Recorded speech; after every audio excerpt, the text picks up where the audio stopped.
প্রেম কিংবা বিয়ে যেটাই করেন না কেন ভদ্রলোকের সাথে করবেন, আর তা না হলে প্রয়োজনে একা থাকবেন।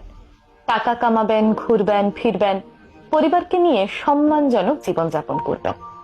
যারা কথায় কথায় মতের অমিল হলেই অসম্মানজনক কথা বলে, গালি দিয়ে কথা বলে, ওটাই তার চরিত্র। এই মানুষগুলো ভীষণ ভয়ানক। যাদের মধ্যে নম্রতা ভদ্রতা আছে তারা কথায় কথায় গালি দিয়ে কথা বলে না, অসম্মানজনক কথা বলে না। তাদের মতের অমিল হলেও সুন্দর ভাষায় সেটা বুঝিয়ে বলে। আর যারা কথায় কথায় উগ্রভাবে অসম্মানজনক কথা বলে, এই মানুষগুলোকে আপনি যত ছাড় দিয়ে কথা বলবেন, যত ভালোবাসা দেখাতে যাবেন, ততই আপনার লস। কারণ এরা দিন শেষে আপনাকে মানসিক রোগী বানানো ছাড়া আর কিছুই উপহার দিতে পারবে না। এই ধরনের সম্পর্কগুলো থেকে যত দূরে থাকা যায় ততই ভালো।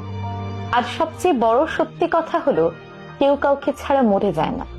সবাই ঠিকই বলে আমি তোমাকে ছাড়া বাঁচবো না, কিন্তু শেষ পর্যন্ত বাঁচে, এবং খুব সুন্দরভাবেই বাঁচে। আর নিজের জীবনকে শেষ করার জন্য একজন অযোগ্য লোকই যথেষ্ট। একজন অযোগ্য লোকের সাথে থেকে নিজেকে তিলে তিলে অসম্মানের সাথে মেরে ফেলার চেয়ে এই ধরনের সম্পর্কগুলো তৈরি করার আগেই সচেতন হওয়া জরুরি। সত্যি বলতে একজন সাপোর্টিভ জীবনসঙ্গী পাওয়া ভীষণ ভাগ্যের ব্যাপার। যারা নম্র, ভদ্র, সাপোর্টিভ, তারা সবসময় অন্যের সাথে ভালোভাবে কথা বলে এবং অন্যের জীবনকে তাদের নিজের নিয়ন্ত্রণে আনার চেষ্টা কখনোই করে না।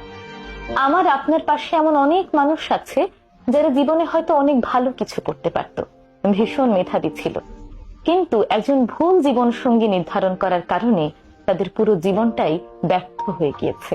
তাদের জীবনের শখ, আহ্লাদ, ইচ্ছে সবকিছু ধূলিসাৎ হয়ে গিয়েছে শুধুমাত্র একজন ভুল জীবন সঙ্গী নির্বাচন করার কারণে। সবচেয়ে বড় কথা হলো, সবার আগে নিজেকে ভালোবাসতে হবে। আপনি যখন নিজেকে ভালোবাসতে পারবেন, তখন অন্যের করা অসম্মান আপনি কখনোই মেনে নেবেন না। যখন অন্য সবাই দেখবে আপনি নিজেকে কতটা ভালোবাসেন, তখন তারাও আপনাকে অসম্মান করার আগে দুইবার চিন্তা করবে। বিয়ে ব্যাপারটা কিন্তু ভীষণ সেন্সিটিভ, তাই এইসব ব্যাপারে আগে থেকে সতর্ক থাকা উচিত।